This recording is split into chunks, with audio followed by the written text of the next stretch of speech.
तीसरे फाइनल।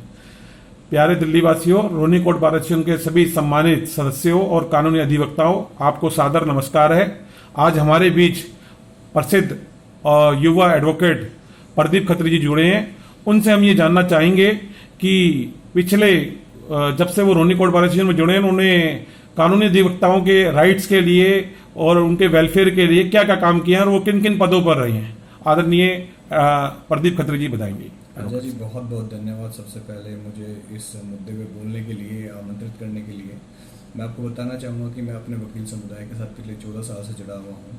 मेरी जो एनरोलमेंट है, मैंने स्टेट बार काउंसिल के साथ 2006 में एनरोलमेंट की थी। मैं अपने इस प्रोफेशन में 14 साल पूरे कर चुका हूँ।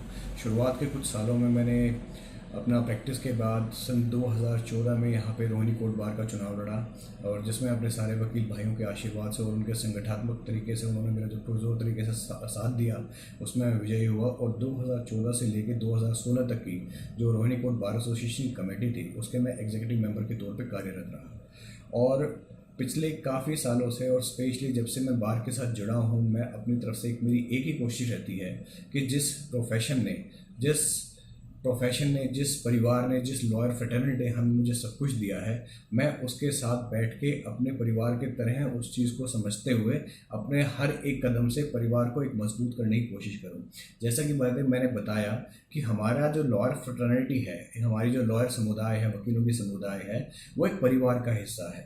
और हम अपने आप को और हम इंडिविजुअल तौर पे तब मजबूत मान सकते हैं अगर आपका परिवार मजबूत होगा तो। जैसे कि आपको पता है कि पिछले 6 महीने से कोविड के चक्कर में हमारा पूरा सिस्टम कोलैप्स हो गया है। और जो हमारे वकील भाई हैं, जो अधिकतर वकील भाई हैं, पूरे रोहिणी कोर्ट की बात नहीं कर रहा मैं, पूरे दिल्ली के वकील भाई हैं, जिसमें करीबन 80% वकील भाइयों के लिए सर्वाइवल के लिए बहुत बड़ी परेशानी का टाइम आ गया था। और इस दौरान ना तो किसी केंद्र सरकार ने, ना दिल्ली सरकार ने, ना हमारे किसी भी तरह के जो बड़े बड़े हमारे राजनेता, जो हमारे परिवार, जो हमारे वकील समुदाय से बिलोंग करते हैं, जिन्होंने अपने प्रोफेशन आज नेतागिरी के जो इतने बड़े मुकाम पर पहुंचे हैं, चाहे आप सांसद हैं, चाहे विधायक हैं, चाहे आप आज के टाइम में केंद्रीय मंत्री हैं या स्टेट के मंत्री हैं किसी भी इस गवर्नमेंट के अंदर, जहां से आपने शुरुआत की थी, जब आप वकील बने थे तभी हमारी आपकी ना जो जड़ें थी मजबूत हुई थी। और आज इतने बड़े मुकाम पे पहुंचने के बाद आज आप अपनी जड़ों को भूल गए। क्योंकि मैं बड़े ही ना दुख के साथ कहना चाहूँगा कि पूरे लॉकडाउन के दौरान मैंने किसी भी जो हमारे राजनेता हैं, जिसने अपनी शुरुआत हमारे प्रोफेशन से, वकालत के प्रोफेशन से की है, किसी ने भी आगे आके कोई एक सुचारू और सकारात्मक कदम नहीं उठाया, जिससे कि हमारे जो परिवार की स्थिति है कोविड के टाइम पे, जो बहुत ही ज़्यादा दयनीय हो चुकी है, उसको किसी तरह से संभालने की कोशिश की जाए। मैं ये जानना चाहता हूं कि आपने कोविड-19 के अंदर एडवोकेट्स की मदद के लिए या उनके वेलफेयर के लिए क्या क्या काम किए। देखिए, मैंने किसी की मदद नहीं की। मैं एक चीज़ बताना चाहूँगा, मैं कोई किसी की मदद करने वाला मैं ना, मेरे अंदर मैं इतना सक्षम हूँ। लेकिन ये है कि मेरी कहीं ना कहीं अपने प्रोफेशन के प्रति, जो मेरा लीगल समुदाय है, जो मेरा लॉयर समुदाय, वकील समुदाय है, उसके प्रति एक जिम्मेदारी बनती है। जिस प्रोफेशन ने मुझे आज के टाइम में मान सम्मान और सारे वकील भाइयों का प्यार दिया, और वो मेरे परिवार का हिस्सा है। जैसे कहते हैं कि चैरिटी बिगन्स एट होम। हम अपने परिवार से शुरुआत करते हैं किसी भी चीज़ को लेके। अगर हमारा परिवार मजबूत नहीं है, अगर हमारा परिवार कमज़ोर है, अगर हमारा परिवार छिन्न भिन्न है, तो हम अपने आप को मजबूत नहीं कह सकते। इस कोविड के दौरान बड़ी इस परेशानी का सामना हमारे वकील भाइयों को करना पड़ा। मैं उदाहरण के तौर पे आपको बताता हूँ, जब 22 मार्च को केंद्र सरकार ने सारा का सारा लॉकडाउन हमारे पूरे के पूरे देश में लागू किया था, उसके बाद से वकील भाइयों की स्थिति इतनी ज़्यादा दयनीय हो चुकी थी। जो वकील भाई, नवयुवक वकील भाई, और जो हमारे बहुत सारे वकील भाई देश के अलग अलग राज्यों से, छत्तीसगढ़, कोई उत्तर प्रदेश, कोई अलग अलग राज्यों से आके एक सपना लेके आते हैं कि हम दिल्ली के अंदर अपनी प्रैक्टिस करेंगे और अपना नाम कमाएंगे, उनके लिए दयनीय स्थिति हो गई थी, उनके लिए गुजारा नहीं हो पाया था। मैं एक चीज़ मानता हूँ, जैसे आज के टाइम में दिल्ली, आपकी मुंबई को माया नगरी कहा जाता है। कोई भी व्यक्ति अगर अभिनेता बनने का सपना देखता है तो वो आज के टाइम में मुंबई की तरफ दौड़ करता है, मुंबई की तरफ जाता है। और इसी तरह से दिल्ली हमारे वकीलों के लिए, वकील भाइयों के लिए एक सपनों का शहर है।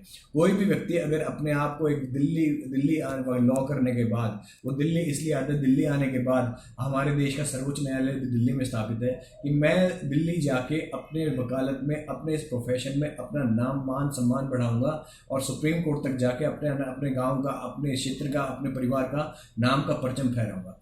लेकिन इस कोविड के दौरान सबके सपने टूटते हुए नजर आए, क्योंकि बहुत सारे जो हमारे वकील भाई जिनका पूरा अपना डेली बेसिक की रिक्वायरमेंट्स थी, उनके डेली कोर्ट आने पे और डेली काम करने के ऊपर निर्भर थी, और कोर्ट बंद होने की वजह से ना उनके पास काम था, ना कमाई थी। कमाई ना होने की वजह से उनकी जो मूलभूत ज़रूरतें हैं उनके यापन पे ना एक क्वेश्चन मार्क लग गया था। उस दौरान एक परिवार का हिस्सा होने के नाते एक मेरी जिम्मेदारी बनती थी, और मेरे एक जो ऑफिस के जो मेरे ग्रुप हैं, मेरे जो दोस्त हैं, बहुत अजीज दोस्त हैं, जैसे मुनिंदर मान, धर्मेंद्र जी और काफ़ी सारे जिनका मैं नाम नहीं ले सकता, हम सब ने मिलकर एक योजना बनाई थी कि हम घर बैठे हुए सोशल डिस्टेंसिंग का प्रिंसिपल को फॉलो करते हुए अपने वकील भाइयों की हेल्प करें तो कैसे करें। उस दौरान हमने एक संगठन तैयार किया जिसका नाम हमने रखा लॉयर्स फॉर लॉयर्स, यानी वकील के लिए।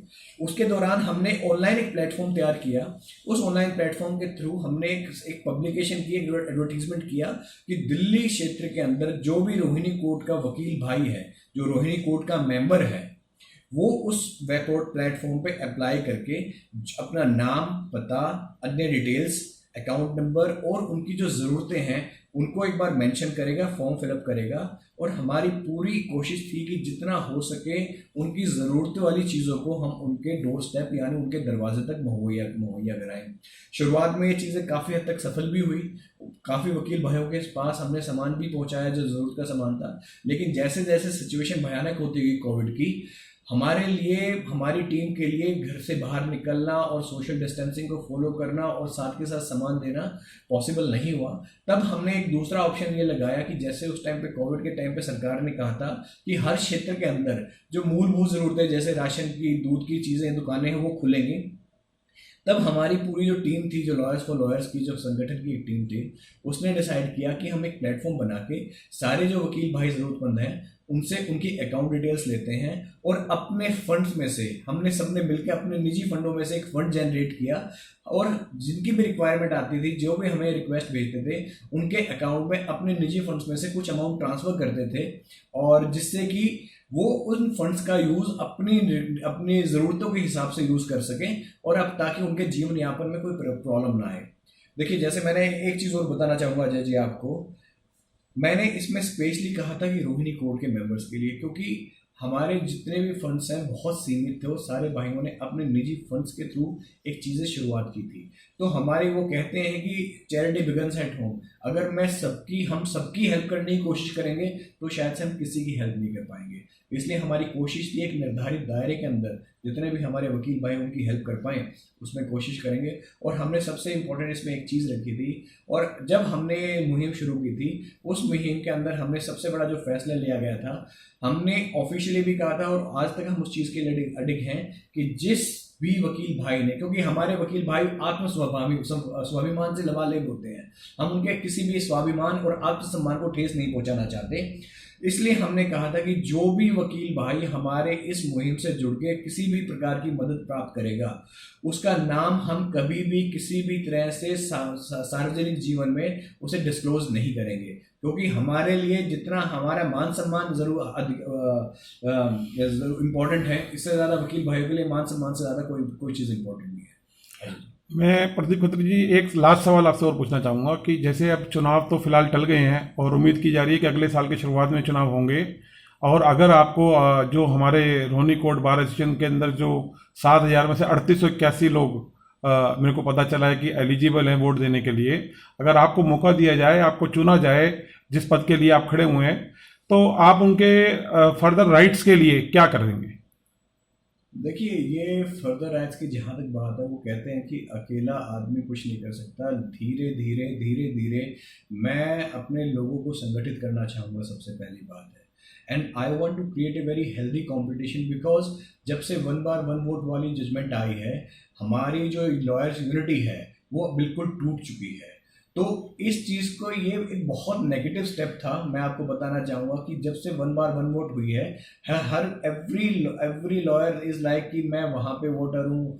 तो वो हर लॉयर की इम्पोर्टेंस उसकी बार इस तरह से देखते हैं कि क्या ये पर्टिकुलर वकील साहब हमारी कोर्ट के वोटर हैं या नहीं है। अगर हमारी कोर्ट के वोटर हैं तब हम इनके साथ खड़े हुए किसी परेशानी में। अगर हमारी कोर्ट के वोटर नहीं है, हमारी कोर्ट के मेंबर नहीं है, तो वहाँ पे एक कहीं ना कहीं एक अपेक्षा का शिकार होते हैं। वो they consider that they are the intruder in the family. मैं ये चाहूँगा अब जैसा कि ये वन बार वन वोट को सुप्रीम कोर्ट ने भी अपहेल्ड कर दिया, तो हमारे पास कोई ऑप्शन नहीं है। Now it is our duty to look something positive from this one bar and one vote. तो जहां मेरी एक इच्छा ये रहेगी there should be a healthy competition between all the bar association of Delhi. हमारे जितने भी डिस्ट्रिक्ट कोर्ट है उनके बीच में एक हेल्दी कंपटीशन होना चाहिए कि that our bar will provide the best possibility, best services for the respective members. जब ये पॉजिटिव हमारे परिवार में, जब हमारे जो अलग अलग बार हैं, हमारे अलग अलग बार के अंदर एक पॉजिटिव कंपटीशन होगा कि that we will try to give best to our members, तो ये कहीं ना कहीं एक जब हम एक पॉजिटिव कंपटीशन करेंगे और अपनी तरफ से best services, best policies with respect to the social security, with respect to the needs of the lawyer, उस चीज़ को लेके आगे बढ़ेंगे, तो कहीं ना कहीं ऑटोमेटिकली हमारे परिवार जो धीरे धीरे जो लॉयर समुदाय है वो छिन्न भिन्न होता जा रहा है, उसे दोबारा से जोड़ने की कोशिश करी जाएगी। बहुत बढ़िया, आपके विचार सुन के बहुत अच्छा लगा। और मैं आपसे बस लास्ट में एक बात और कहना चाहूँगा कि 7/9/2020 को 2 बातें इस लॉ के साथ जुड़ी है, रोहिणी कोर्ट बार एसोसिएशन के साथ। एक तो हमारे DJ north west Shri Suresh Kumar Gupta ji ने ज्वाइन किया है, उनको बधाई के लिए मैं चाहूँगा कि आप 2 शब्द कहें। सर को नमस्कार। सबसे पहले मैं सर को नमस्कार करना चाहूँगा। और सर बस हम जैसे इस प्रोफेशन में चीज़ें सीखते हैं और सबसे ज़्यादा हमें सिखाती है कोर्ट की प्रोसीडिंग्स, और जुडिशियल ऑफिसर जितने भी हैं दे आर आर टीचर्स। और हमें कई बार स्कोल्डिंग भी मिलती है उनसे, हम डांट भी बहुत खाते हैं, but we take this scolding and we take this admonishment just like we take from our parents and teachers. And thank you so much sir for blessing us and give us, हमें जो भी आपने जो teachings दी हैं we will try to abide by that sir. और दूसरी एक ये है कि दिल्ली बार काउंसिल के चेयरमैन इलेक्टेड हुए हैं रमेश गुप्ता जी, उनके लिए भी मैं चाहूँगा कि 2 शब्द आप कहें। सर रमेश गुप्ता सर के बारे में जितना कहा जाए उतना कम है। रमेश गुप्ता सर का आशीर्वाद हमेशा से, और सबसे बड़ी बात यह है इतने ऊंचे मुकाम पर पहुंचने के बाद भी आज की टाइम में जो उनकी उत्साह है, उनका जो जोश है, और specially when it comes to young lawyers उनको सपोर्ट करने के लिए, इट इज़ अनपैरेलल।